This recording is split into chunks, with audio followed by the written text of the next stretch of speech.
तो ये बात तो आप सब मानेंगे ही कि थॉर के हैमर म्यूनिर को जो चीज़ फिक्शन के सबसे खास और अलग वेपन्स में से एक बनाती है वो है इसकी वर्दीनेस का पैरामीटर, जिसका मतलब इस हैमर को लिफ्ट या विल्ड करने के लिए इसके विल्डर का वर्दी होना जरूरी है। और जिस वजह से कॉमिक्स और मूवीज दोनों में हमें इसे विल्ड करने वाले कैरेक्टर्स तो देखने को मिले हैं, लेकिन उनकी संख्या काफ़ी कम है। और गाइस, इसलिए आज के इस वीडियो में हम जानने वाले हैं उन सभी एमसीयू कैरेक्टर्स के बारे में जो कि थॉर के हैमर म्यूनिर को लिफ्ट कर चुके हैं। और वीडियो में आगे बढ़ने से पहले ही एक बात क्लियर कर दूं कि यहाँ हम म्यूनिर को लिफ्ट करने के लिए वर्दी कैरेक्टर्स की बात तो करेंगे ही, लेकिन उसके साथ ही साथ हम उन कैरेक्टर्स के बारे में भी डिस्कस करेंगे जिनकी वर्दीनेस के बारे में तो हमें खुल के नहीं बताया गया है, लेकिन इसके बाद भी उन कैरेक्टर्स ने एमसीयू में कभी न कभी और कहीं न कहीं म्यूनिर को लिफ्ट या होल्ड किया है। So hello everyone, this is Jay and welcome to the channel.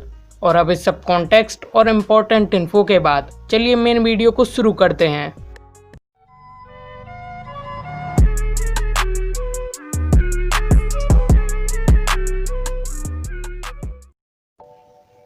तो गाइस, लिस्ट की शुरुआत होती है ओडिन से। ओडिन एसगार्ड का किंग, थॉर का बाप और ऑल फादर है। कॉमिक्स और मूवीज दोनों में ही ओडिन की रिक्वेस्ट पर नाइडावेलर के ड्वार्फ्स ने एसगार्डियन रॉयल फैमिली के लिए म्यूनिर को फोर्ज किया था। और ओडिन ने ये हैमर जिसे सबसे पहले दिया था वो असल में थॉर नहीं बल्कि उसकी पहली बेटी हेला थी, जिसने ओडिन के वर्ल्ड कॉन्क्वेस्ट के मिशन में उसका साथ दिया था। लेकिन इसके बाद आगे चलकर ओडिन का हृदय परिवर्तन हो गया और उसने अपने आप को बदलने का फैसला किया, जो कि उसकी बेटी हेला को कुछ ज्यादा पसंद नहीं आया और उसने ओडिन के खिलाफ जाने की कोशिश की, जिसके बाद ओडिन ने हेला से म्यूनिर को छीनकर उसे हेल में लॉक कर दिया। और जिसके बाद म्यूनिर एसगार्ड के राजभवन में पड़ा रहा और फिर कई साल बीतने के बाद फाइनली जाकर थॉर म्यूनिर का अगला विल्डर बना, जिसके कुछ समय बाद थॉर को काफी घमंड आ गया और उसे सबक सिखाने के लिए ओडिन ने म्यूनिर पर वर्दीनेस वाला मंत्र फूंका।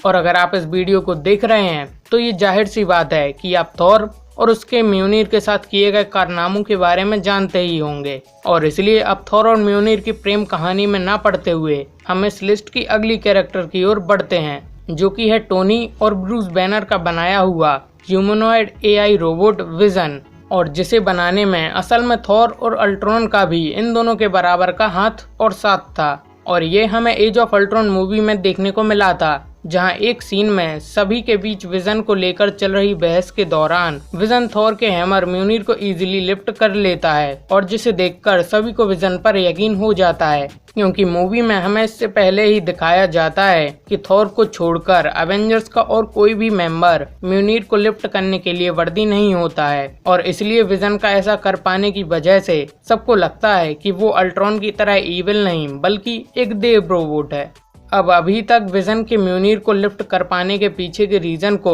ऑफिशियली कंफर्म तो नहीं किया गया है, लेकिन इससे जुड़ी कई सारी थ्योरीज इंटरनेट पर मौजूद हैं, जिनमें से पहली थ्योरी का कहना है कि क्योंकि विजन के पास माइंड स्टोन था इसलिए वो म्यूनिर को लिफ्ट कर पाया। अब मुझे इस थ्योरी के पीछे का सेंस तो नहीं पता और इसलिए इसके बारे में मैं कुछ बोलने भी नहीं वाला हूँ। वहीं दूसरी थ्योरी का कहना है क्योंकि विजन के क्रिएशन में म्यूनिर और थॉर का भी इन्वॉल्वमेंट था, शायद इसलिए वो म्यूनिर उठा पाया, या फिर क्योंकि विजन एक ह्यूमन या लिविंग बीइंग नहीं है इसलिए द डार्क वर्ल्ड मूवी के इस कोठुक या किसी लिफ्ट की तरह वो भी म्यूनिर को लिफ्ट कर सकता है। अब वैसे तो इसको लेकर और कुछ थ्योरीज भी हैं, लेकिन उन्हें रहने देते हैं। वैसे आपका इस बारे में क्या मानना है, इसके पीछे असल में क्या रीज़न हो सकता है, कमेंट्स में हमारे साथ शेयर जरूर करें।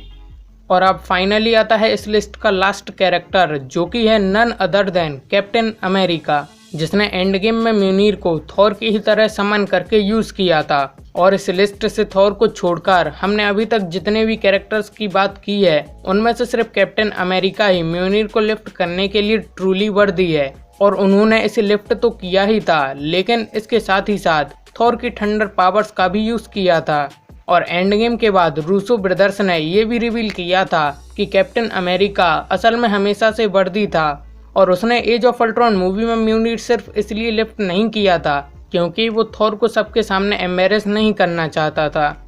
कुछ भी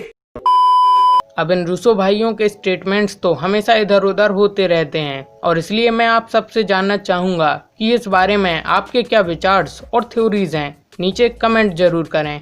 अब कैप्टन का म्यूनिर लिफ्ट करना तो समझ आता भी है, लेकिन उसने थोर की तरह म्यूनिर का यूज़ करके थेनोस को बिजली के झटके आखिर कैसे दिए, क्योंकि हमें इससे पहले थॉर रैग्नारॉक में ही बताया गया था कि थॉर को पावर म्यूनिर से नहीं मिलती है, बल्कि म्यूनिर थॉर की पावर्स को चैनल और कंट्रोल करने में मदद करता है। और जहां तक मुझे याद आ रहा है, कैप्टन को शायद सुपर सोल्जर सीरम दिया गया था, ना कि सुपर इलेक्ट्रिकल सीरम।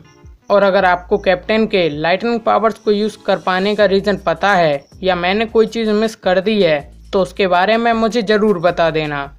और गाइस, कैप्टन के साथ हमारे इस लिस्ट के सभी कैरेक्टर्स भी कंप्लीट हो जाते हैं। और अब अगर आपको ये वीडियो 2% भी अच्छी लगी है तो इस वीडियो को लाइक और शेयर जरूर कर देना। और ऐसे ही एंटरटेनिंग और पॉप कल्चर रिलेटेड वीडियोस के लिए हमारे चैनल को सब्सक्राइब कर लेना और उसके राइट साइड में प्रकट हुए बेल आइकन को भी एक्टिवेट कर लेना, वरना क्या पता मैं कब कोई इंपॉर्टेंट वीडियो डाल दूं और आपको इसके बारे में खबर भी ना लगे। तो गाइस, आपका इस वीडियो को देखने और अपना कीमती समय मुझे देने के लिए शुक्रिया। जल्द मिलते हैं एक न्यू वीडियो में।